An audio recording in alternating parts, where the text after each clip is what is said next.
आज की वीडियो में हम देखेंगे कि discord.py में मॉडल्स कैसे यूज़ किए जाते हैं। अगर आप अपने डिस्कॉर्ड बॉट में फॉर्म्स, इनपुट्स या यूज़र से टेक्स्ट लेने के तरीके ऐड करना चाहते हो ना, तो मॉडल्स बहुत ज़्यादा काम आते हैं। तो टाइम नहीं ज़ाया करते, शुरू करते हैं। तो मॉडल्स को यूज़ करने के भी दो तरीके होते हैं।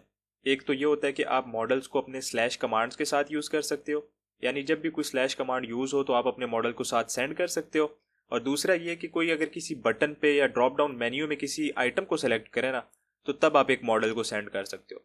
मॉडल होता क्या है? मॉडल एक सिंपल फॉर्म होता है। जब आप अपने बॉट के साथ किसी भी तरीके से इंटरेक्ट करते हो ना, तो वो फॉर्म आपको डिस्प्ले होता है, आप उसके अंदर अपना डाटा वगैरह इनपुट करते हो और उस फॉर्म को सबमिट कर देते हो, जैसे हमारे पास हमारी वेबसाइट्स के अंदर फॉर्म्स वगैरह होते हैं। तो discord.py के अंदर मॉडल जो है बिल्कुल फॉर्म्स की तरह एक्ट करते हैं। तो हम दोनों तरीके देखेंगे मॉडल्स को यूज़ करने के। तो पहला तरीका देख लेते हैं, जो कि क्या है कि जब आप स्लैश कमांड यूज़ करो तो उसके साथ आपका मॉडल सेंड हो जाए। तो ये मेरे पास मेरा कोड है। मैंने अपनी .env फाइल के अंदर मेरा बॉट टोकन स्टोर कर रखा है, उसको मैं इंपोर्ट कर रहा हूँ, अपना बॉट बना रहा हूँ। फिर मेरे पास एक मॉडल की क्लास है जिसको भी आप इग्नोर करें। मेरे पास इधर एक कमांड है जिसका नाम है ओपन मॉडल। मैं क्या चाहता हूँ कि जब भी ये कमांड को यूज़ करे तो मेरा एक मॉडल जो है यूज़र के सामने डिस्प्ले हो जाए। उस मॉडल के अंदर यूज़र कुछ डाटा एंटर करे और उसको सबमिट कर दे, वो डाटा मेरे पास आए, मैं उसके ऊपर कोई भी प्रोसेस या कोई भी काम परफॉर्म करूँ। तो उसके लिए मैं क्या कर रहा हूँ, अपनी मॉडल का एक ऑब्जेक्ट बना रहा हूँ और हमारे पास हमारी इंटरेक्शन के अंदर, हमारे रिस्पॉन्स ऑब्जेक्ट के अंदर एक सेंड मॉडल का हमारे पास फंक्शन आता है, जिसके थ्रू हम अपने मॉडल ऑब्जेक्ट को सेंड कर सकते हैं। यानी यूज़र ने स्लैश कमांड यूज़ किया, हमने एक मॉडल को ऑब्जेक्ट बना लिया और अपने सेंड मॉडल मेथड के अंदर उसको सेंड कर दिया। अब आप सोच रहे होगे कि जब मॉडल सबमिट होगा तो वो वाली फंक्शनैलिटी हम किधर इंप्लीमेंट करेंगे। तो वो वाली फंक्शनैलिटी इंप्लीमेंट होती है आपकी मॉडल क्लास के अंदर ही, वो भी हम देख लेते हैं, ठीक है। उसके बाद मेरा ऑनरेडी इवेंट है जिसके अंदर मैं सिंपली प्रिंट कर रहा हूँ कि बॉट किस यूज़र के साथ लॉग्ड इन है और अपने कमांड ट्री को सिंक कर रहा हूँ। और एंड पे मैं अपने बॉट को अपने टोकन के साथ रन कर रहा हूँ। तो अब हम देख लेते हैं कि हमारी मॉडल क्लास किस तरह वर्क कर रही है। तो मॉडल बनाने के लिए सबसे पहले तो आपको एक क्लास बनानी पड़ती है जो कि इनहेरिट करती है discord.ui.model से उसके एट्रीब्यूट्स और उसके मेथड्स।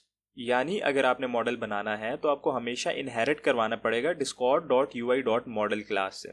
उसके बाद आपको डिफाइन करनी पड़ती हैं उसकी फील्ड्स, यानी आपके मॉडल के अंदर क्या क्या चीज़ें इनपुट ली जा रही होंगी, उनके लेबल्स क्या होंगे, उनके प्लेस होल्डर्स क्या होंगे, वो ऑप्शनल होने चाहिए या नहीं होने चाहिए, उनका स्टाइल क्या होगा, ये वाली सारी चीज़ें। और एंड पे होता है आपका ऑन सबमिट फंक्शन, जो कि कॉल होता है जब आप अपने मॉडल को सबमिट कर देते हो।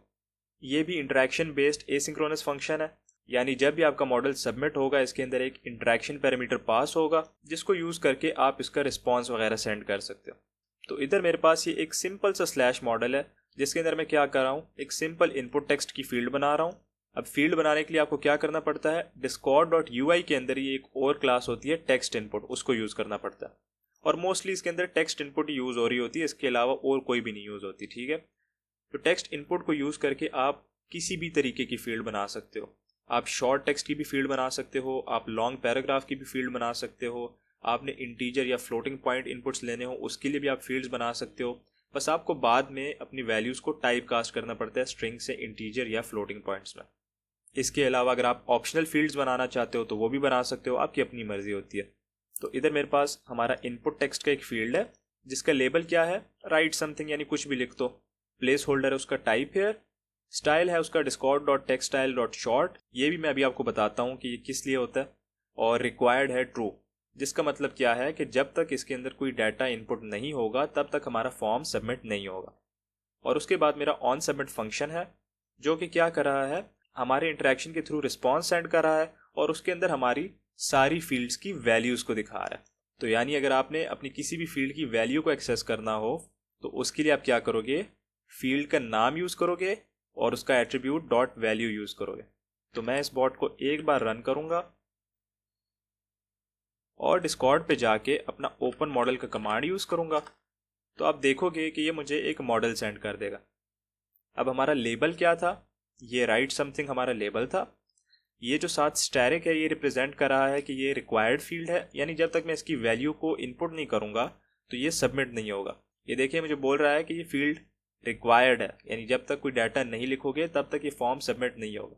तो या तो आप फॉर्म के अंदर डाटा लेके सबमिट कर दो या फॉर्म को कैंसिल कर दो। तो इसके अंदर मैं आप कुछ लिख लूँगा टेस्ट टेक्स्ट, और जब मैं इसको सबमिट करूँगा तो आप देखोगे कि इसने मुझे रिस्पॉन्स में बता दिया कि यू रोट टेस्ट टेक्स्ट। तो जैसा मैंने इसको बनाया है फ़िलहाल तो ये वैसा ही वर्क कर रहा है। हमारे लेबल था राइट समथिंग, प्लेस होल्डर था टाइप हेयर, टेक्स्ट का स्टाइल था हमारा शॉर्ट, रिक्वायर्ड था ट्रू। अब मैं क्या करूँगा, इसका टेक्स्ट स्टाइल चेंज करूँगा, शॉर्ट के बजाय इसको लॉन्ग कर दूंगा। लॉन्ग करके अब मैं इसको दोबारा रन करूँगा और दोबारा अपना ओपन मॉडल का कमांड यूज़ करूँगा। तो आप देखोगे कि इसका जो साइज़ है वो चेंज हो गया। पहले जो हमारी टेक्स्ट इनपुट की फील्ड थी वो सिर्फ एक रो को ऑक्युपाई कर रही थी, अब ये एक से ज़्यादा यानी 2-3 रोज को ऑक्युपाई कर रही है। ये दिखा रही है कि इसके अंदर कोई लॉन्ग पैराग्राफ टेक्स्ट इनपुट होना चाहिए।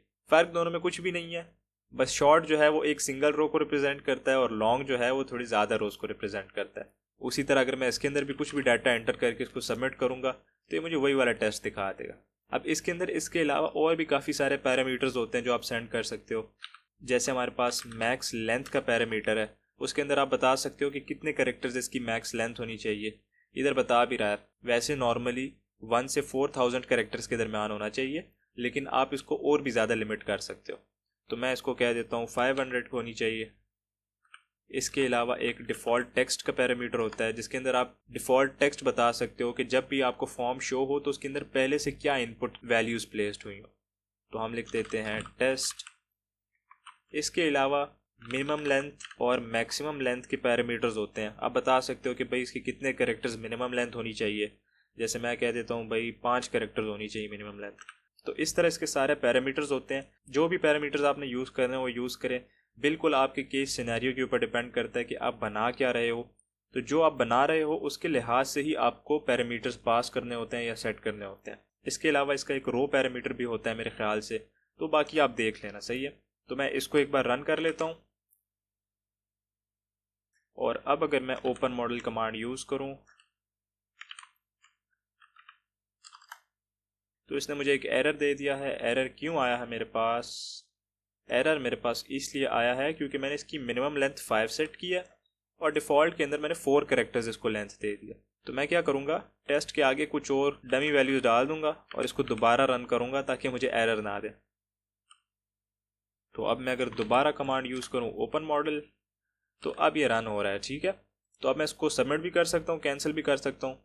कैंसिल करने का कोई मतलब नहीं बनता, इसलिए मैं इसको सबमिट कर दूंगा और इसने मुझे दिखा दिया कि आपने लिखा टेस्ट और ये आगे जो भी है, ठीक है। तो इस तरह आप बना सकते हो अपना मॉडल स्लैश कमांड के लिए।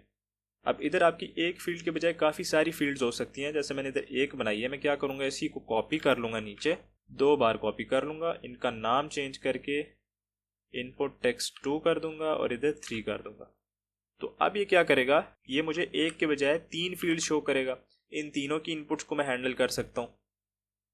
तो मैं दोबारा अपना ओपन मॉडल कमांड यूज़ कर लूँगा। ये देखें, इसने मुझे 3 फील्ड्स दिखा दी। तो ये बिल्कुल आपके केस सिनेरियो के ऊपर डिपेंड करेगा कि आप कितनी फील्ड्स बनाना चाह रहे हो, किस किस्म का डाटा इनपुट ले रहे हो। उस लिहाज से आपने जितनी भी फील्ड्स बनानी हो, जिस किस्म की फील्ड्स बनानी हो, वो टोटली आपके ऊपर डिपेंड करेगा। वैसे इस तरह मॉडल्स को आप सेंड कर सकते हो स्लैश कमांड्स के साथ। अब हम देख लेते हैं कि बटन्स के साथ आप मॉडल्स को कैसे सेंड कर सकते हो। मॉडल बिल्कुल उसी तरह सेम बनेगा। आप मॉडल की क्लास बनाओगे, उसके अंदर फील्ड्स होंगी और एंड पे उसका एक ऑन सबमिट का एसिंक्रोनस इंटरेक्शन बेस्ड फंक्शन होगा जिसके अंदर आप उसके कॉल बैक को हैंडल कर रहे होगे। बस फ़र्क क्या आ जाता है कि आप अपने कमांड के ऊपर अपने मॉडल को सेंड करने के बजाय अपने व्यू को सेंड करते हो। यानी आप अपने व्यू का एक ऑब्जेक्ट बना लेते हो और उसको अपने मैसेज के साथ सेंड कर देते हो। उस व्यू के अंदर जो आपने बटन का कॉल बैक हैंडल किया होता है, उस कॉल बैक के अंदर आप कोई मैसेज वगैरह सेंड करने के बजाय अपना मॉडल सेंड कर देते हो। यानी ये मेरा मॉडल है, बटन मॉडल। मैंने क्या किया, एक व्यू बनाया, उस व्यू के अंदर मैंने एक बटन बना दिया। अब बटन का जो कॉल बैक है उसके अंदर मैं क्या कर रहा हूँ, एक मॉडल को ऑब्जेक्ट बना रहा हूँ और उसको अपने इंटरेक्शन के साथ सेंड कर रहा हूँ। और जब मेरा कमांड यूज़ हो रहा है बटन मॉडल का, उसके साथ मैं क्या कर रहा हूँ, अपने व्यू का ऑब्जेक्ट सेंड कर रहा हूँ। तो button as a middle man act करता है आपके मॉडल को सेंड करने में और आपके कमांड के यूज़ होने में। तो मैं क्या करूँगा, इस फाइल को भी रन कर लूँगा, लेकिन मुझे अपनी एक बार डिस्कॉर्ड को रिलोड करना पड़ेगा ताकि मेरे कमांड प्री सिंक हो जाए। अब मैं क्या करूँगा, मैं इधर अपना कमांड यूज़ कर लूँगा बटन मॉडल का। तो ये देखें इसने मुझे बटन शो कर दिया। अब जब मैं बटन के ऊपर क्लिक करूँगा तो ये मुझे मॉडल शो कर देगा। इसके अंदर मैं कुछ भी लिख दूँगा टेक्स्ट और सबमिट करूँगा तो उसी तरह ये मुझे डिस्प्ले कर दिया कि भाई तुमने एंटर किया टेक्स्ट। ठीक है, अब इस मॉडल को भी आप उसी तरह मॉडिफाई कर सकते हैं जिस तरह हमने स्लैश कमांड वाले मॉडल को मॉडिफाई किया था। आप जितनी भी फील्ड्स बनाना चाहें बना सकते हैं। आप किस किस्म के पैरामीटर्स यूज़ करना चाहते हैं यूज़ कर सकते हैं, वो टोटली आपके ऊपर डिपेंड करता है। तो उम्मीद करता हूँ आपको इस वीडियो की समझ आई होगी, आपको पता चल गया होगा कि मॉडल्स को किस तरह यूज़ करते हैं, किस तरह सेंड करते हैं। मिलते हैं अगली वीडियो में, तब तक के लिए learn simple and right simple.